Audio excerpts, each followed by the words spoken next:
अस्सलाम वालेकुम नाजरीन, साहिबान न्यूज के साथ मैं हूं नाइला भट्टी। सबसे पहले शामिल करते हैं आज की अहम खबर।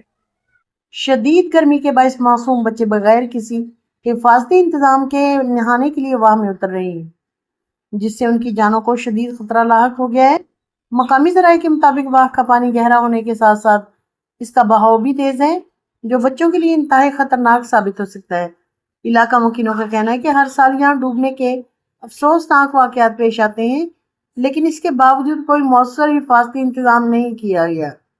शहरियों ने वालिदैन से अपील की है कि वो अपने बच्चों पर कड़ी नजर रखें और इन्हें अकेले वाह के करीब जाने से रोकें। अवाम ने इंतजामिया से भी मुतालबा किया कि फौरी तौर पर वाह के किनारों पर हिफाजती इक़दाम किए जाएं और अहलकार तैनात किए जाएं। अब तक के लिए इतना ही। मजीद खबरों और अपडेट से बाखबर रहने के लिए देखते रहें साहिबान न्यूज।